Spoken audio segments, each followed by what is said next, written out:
Hey, folks, welcome back to On Texas Football and welcome back to our pre-spring position previews. We're breaking down each position, and it is a pleasure today to talk about the Texas quarterbacks. I'm lifetime Longhorn Rod Babers, pleased to be joined by fellow lifetime Longhorn, young prodigy himself, CJ Vogel, and my good friend and esteemed colleague, Jeff Howe, as well. All right, gentlemen, Texas quarterbacks, 4 quarterbacks we'll be talking about in this QB room, and it's exciting because there is a lot of expectations, a lot of excitement around Arch Manning. Let's start with him. The preseason hype is back.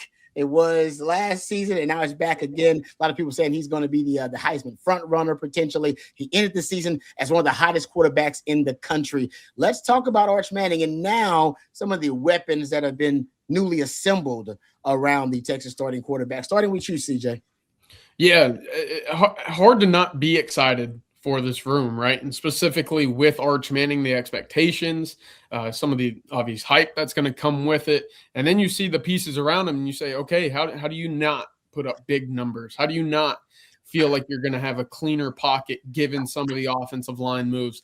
And towards the back end of the year, he was playing as if he was one of, if not the best quarterback in the SEC, right? And that's encouraging. And so, again, what we saw with the ball protection combined with his extension with his legs, that felt like the game slowed down a lot for Arch Manning. And something that we didn't see very early in the year was decisive decision-making and ball protection. So altogether, you now have a plethora of wide receivers, a running game that should improve, which Lord knows he needs it, right? Because at times last year, it felt like it was all on his shoulders. But again, I keep going back to that Michigan game. And we've talked about it for years. When you were far and away the best player on the field, and it's evident to that degree, going into the next year, it's definitely warranted for the expectations that will come and follow. Jeff, what are your thoughts about the expectations, and now should be even higher because they've put now even better personnel around Arch Manning for this second year as a starter? Here's what the Michigan game really showed me about Arch's trajectory and where he's at. Yes, Michigan was missing defensive starters. Like, there's no question. But there was a point early in the year where if you'd have said, hey, you're going to take the field on offense, and Emmett Mosley, Ryan Wingo, Trey Wisner, none of those guys are going to be available. CJ Baxter's not going to be available. Like, you're basically going to be – it's basically going to be like Parker Livingston and Jack Injuries are going to be pretty much your only regulars. I'd have said, man, your offense is going to be in a world of hurt. Like, I don't know if Arch is going to survive. And for him to not only keep the offense afloat, but lift everybody with him, raise everybody's level of play around him. Yeah. And to be the guy not only that can do that, but his ability, Rod, we talked a lot about it, his ability as a scrambler, his ability to keep plays alive with his legs, his ability as a +1 in the run game, it increases your margin for error significantly. We talk about it all the time, man. You against Arch, he got to the point by the end of the year where you can have the right personnel in defensively, you can have the right front, the right coverage, the right blitz. Everything can be right. And if he gets a beat on what you're doing with his athleticism and his tools, he can still make you wrong. And that's what the really good quarterbacks, the best quarterbacks at any level, that's what they can do. So that, to me, I think speaks more to Arch's evolution than anything, that even without all of that stuff around him, he's still able to carry the offense. He increases your margin for error. He lifts everybody else. And I know we talked about it during the watch with us during the bowl game, Rod, but we need to hashtag it, put it on merch. Arch is the play. And when you look at the identity of the Texas offense in 2025, I said it really early on, man. I think it's Arch. I think Arch is the identity. And by the end of the year, Arch Manning is the reason why you succeeded to the extent you did on offense, because he got better as the year went on. Yeah, to your point, Jeff, he was able to show everybody he could put the cape on in the Michigan game. We need you to put the cape on every night. There's going to be some downs, some games, a series, but you got to put the cape on, and I'm going to need you to lift Texas up and uplift the talent around you. And he did that in that Michigan game. And to your point, how about this one? I love this. He had the best total QBR in college football from November on. And Wow. And the last, if you go look at it from week 9 on, which is basically, I think that's the last 5 games or 6 games for Texas, week 9 on, he had an 89.5 Pro Football Focus grade that was sixth best among all quarterbacks. So he figured it out.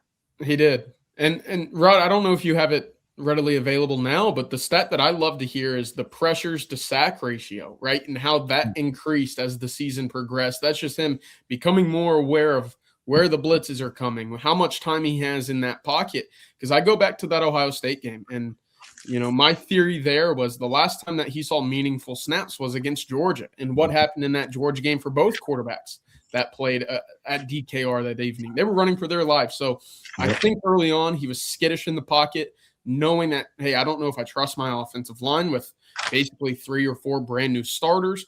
I got to get this ball out before pressure can get to me, even when there wasn't pressure. So the feel of the game, the timing in the pocket, all of that started to slow down. And that's when you really saw the growth start to go on and the instincts start to show on a per snap basis.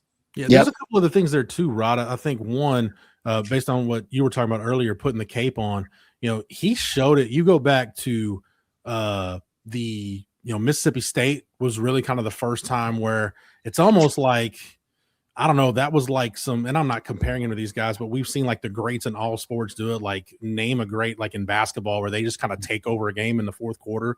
Basically, that's what Arch did against Mississippi State, where he's like, look, if we're going to get out of this rut, I'm going to have to be the one that lifts us. So this is one of those times where, I've got to force the issue, push the envelope. And he did. And he helped them get back in the game. Also, kudos to Ryan Niblett on the punt return for helping you get that game to overtime too.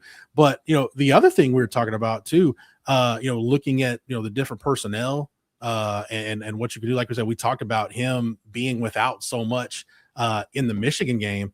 All throughout the year, there were times where, whether it was a personnel breakdown or whatever, like there were times where he had to kind of pull that cape out. And it was the Oklahoma game when he did that. There were a couple times in that game where even early on where it's kind of up and down. But the ball he threw to Livingston coming off the goal line, like a couple games before that, Arch doesn't make that play. The run late in that game, in the A&M game, the run to close it out. And where I'm going with that is this, Rod, you used to talk about this. We used to have this conversation back in the Longhorn Blitz days about David Ash all the time, where quarterback's one of those positions and where the more a guy practices, if he's a quarterback worth his salt, the baseline will steadily raise to the point where you stop having bad practices and those mistakes that you make become less and less frequent. Like even like in the Oklahoma game, the following week against Kentucky, he didn't play well at all. But like the Georgia game, I think is a good example. Texas did not lose the Georgia game because of Arch Manning. No. Like Arch didn't play great, but I think that's a good example of, hey, the baseline was much higher. And this was over the course of a couple of weeks where, again, he wasn't really good against Kentucky. Mississippi State, it was kind of tailored two halves. And then the Vanderbilt game, he was great. And against Georgia, again, the numbers don't show it, but he was actually pretty good. But that's one thing that I think with Arch too, as we talk about him getting better, the baseline got raised to the point where the spectacular plays that he was making earlier in the year were happening more often. And then some of those head scratching decisions that a lot of young quarterbacks make, those were happening less and less. And then to the Michigan game where he's doing it again without a pretty decent chunk of personnel on the field. Yeah, he did a great job of mitigating risk late in the season. Only 1 interception in the last 5 games, only 7 interceptions total. I mean, think about it. Texas was top 5 in turnover margin, and your quarterback was among the 6 most pressured quarterbacks in college football. 165 pressures, 136 under pressure. And he had the second fewest sacks of the 10 most pressured QBs. His sack avoidance is also elite. Don't talk enough about that. So I know we can go on and on about Arch, but that's the level of excitement and expectations for this young man. Let's move on, guys, because this quarterback room is deep. Let's talk next about KJ Lacy. And we'll get to the other guys. But KJ Lacy, I've got to tell you, there was a lot of, considering all the talk is about Arch Manning, there was a lot of buzz about this young man when he came in, and him just having what that indefinable kind of it quality. CJ, I'll throw it to you first. What are your thoughts on KJ Lacy in his QB room? Yeah, I like KJ a lot. And I know a lot of folks are going to look to Dia Bell, who, deservedly 5-star level guy coming out of high school. KJ on the shorter side. So, I got to stick with my short king over here. But look, no, there's a reason why I'm such a fan. And you don't play football in the state of Alabama and come away with the second most passing yards ever, a state championship and another state runner-up, if you're not a talented quarterback. And I know that he got to play with some really talented wide receivers, but you go and you watch the tape, and I don't know if this is, a comparison that makes sense, but when you watch him play quarterback, it reminds me of watching like a Rajon Rondo play point guard, because it feels like nothing's on schedule, but all of it looks so effortless, right? And so out of the pocket, on timing throws, everything feels like it just was the way it was supposed to be, designed and drawn up. And I watched the tapes of him fluttering backward 20 yards and just kind of flicking a ball up perfectly in stride to a receiver running across the field at high school. And I say, okay, that's not easy. And he does it regularly. That's something that I look at Rajon Rondo and say, I don't know how he made that pass, but it looked like one of the easier things I've seen him ever do. So again, it's a lofty, kind of loose comparison. I'm sure folks will look at it and say, how does that make any sense? But it's just kind of the play style. And again, hearing from Sark, when he's on the field, the ball moves. If you're a quarterback, that is all that matters. Yeah. You take care of the football and you move the ball down the field, you are doing your job as a quarterback. His legs became much more of a weapon than I think most folks expected early on, especially in the spring. And it was very evident that Sark, Milwee, and everybody in that Texas offensive room said, hey, we got to get this guy on the travel squad with us. If something goes down with Arch, if Matthew Caldwell can't come, we trust this guy more than anybody else in the room. And I think that is more than anything a very telling sign in the right direction for what's to come in his future development. Yeah. Adding on to that, I think the biggest compliment you can give KJ Lacy right out of the gate is, we got a lot of questions on live streams early in the year. Hey, what's wrong with Trey Owens? Why didn't Trey Owens travel? What happened to Trey Owens?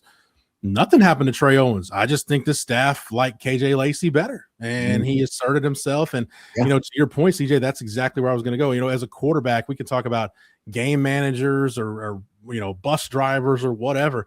Man, when you're in, do you understand the offense? Do you know where to go with the football? And can you move it? Can you move the chains when you're in there? And by all accounts, he was doing that when he was in during live periods. And Rod, CJ mentioned the athleticism.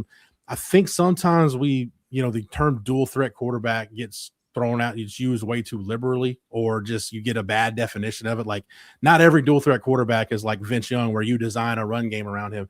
But KJ and I think it would be an insult to call it functional athleticism. You've got enough athleticism and enough football IQ about you to be able to feel the rush, know where stuff's coming from, and to be able to get to the right spots. And CJ, I think that's what you're talking about. Like, it doesn't look like it makes sense sometimes, but he just almost has that sixth sense, kind of like a point guard, like a distributor, that I can read it, I can feel it. It may not look like I'm making the right read or the right decision, but at the end of the day, it works and you're moving the ball. And there's a reason, to your point, CJ, why this staff trusted him enough to put him on the travel squad and let him be basically the third quarterback. Yeah, no, I agree. Everything I've heard, even CJ's breakdowns, kind of like he's a natural. Like, there's a kind of he's a natural to the quarterback position, and he does have that it quality. Whatever it is, it goes a long way. All right, let's talk about Dia Bell, and then we'll get to the latest acquisition, MJ Morris. Dia Bell also, obviously comes from an athletic background. Jeff, his dad played in the NBA at the highest levels, but there is also, I think, there's an alpha presence about the young man. I think he understands that from obviously his dad knowing about and leadership at the quarterback position. But what do you like about Dia Bell's game overall and his skill set? I love everything about his skill set. I love the leadership. The intangibles are off the charts, size, arm strength, all that stuff. The only concern about Dia Bell, and this is where MJ Morris comes into play, because he missed time as a good chunk of his senior year with injury, you worry about, okay, if he was going to have to play this year, he probably doesn't have the kind of experience, even not near the experience KJ Lacy had coming into school. So you go out and you get a number 3 quarterback to where, look, let's face it. Knock on wood and cross my fingers and all that good stuff. If something were to happen to Arch Manning, like, your offense is not going to be hit anywhere near its ceiling. Like, let's just face it, right? It doesn't matter what you would have gone out and got in the portal. No. But at least MJ Morris, if it got to a third quarterback, and anybody you get down to your third quarterback, you're really up against it at that point. But I think it's better to have a number 3 quarterback that's at least got some experience, that has starts at the power conference level, rather than a guy that even Dia's experience in high school, I think the best thing for him right now, sit back, learn the offense, let it sink in, let it soak in, and then be ready to go compete probably for that backup spot, maybe even the starting job, who knows, in 2027, but at least give him 26 to really get his feet underneath him, figure some things out, and take just bank a lot of mental reps, I think is going to be the thing for Diabell this year. That was kind of the direction I'm going. Look, I think he has all the tools. I think fundamentally he is right there with some of the best you've seen coming out of high school in recent years. But nothing prepares you for playing the quarterback position like actually playing the quarterback position. It's tough to sit there on the sideline and get the mental reps. You got to be in the game to feel the pressure, to feel the timing, to get that camaraderie with your receivers. And quite frankly, that's, I don't want to say it's a concern, but it's one of those question marks with Diabell is how quickly will he be able to acclimate to the college game, knowing he doesn't have the volume of pass attempts in his high school career like some of these other quarterbacks. No, that's a good point. And that's why they went and got MJ Morris out of the transfer portal. He's a veteran guy. He's seen a lot of football in his time. What do you think the plan is, guys, overall for MJ Morris? You just kind of got into it there with Diabell. Some of the uncertainty with him recovering. Jeff, I'll throw it to you first. MJ Morris, what are your thoughts about him and how he fits in to this quarterback room? Man, I'll say this, for the rest of the time Sark is at Texas, like Matthew Caldwell, I think has set really unfair expectations for what a portal quarterback depth ad should do, because he got called upon in critical situations twice and delivered twice, especially in that Mississippi State game, hitting a touchdown pass to Emmett Mosley. But MJ Morris, again, that's kind of what you're looking for when you go into the portal looking for a number 3 quarterback, a guy that understands coming to Texas, understands what his role is going to be. I don't think he has any illusions that he's going to go push Arch for the starting job. Like, you're going to compete with KJ Lacy and Diabell to probably be the number 3 quarterback at the end of the day. And, honestly, like, get your grad school paid for, just hang out. If you're called upon, at least similar to Matthew Caldwell last year, at least he has seen live defenses at this level.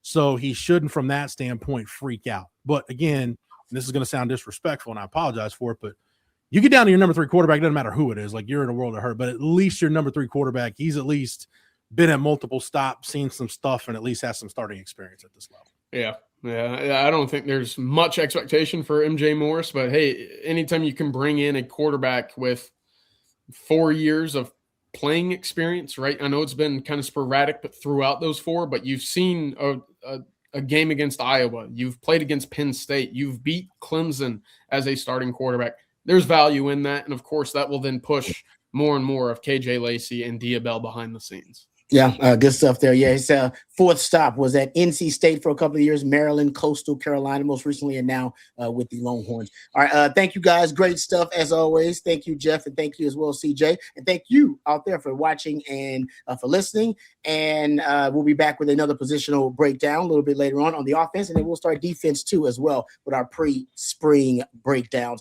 I'm Lifetime Longhorn Rod Babers for Jeff and for CJ. Hook 'em horns. Hook 'em.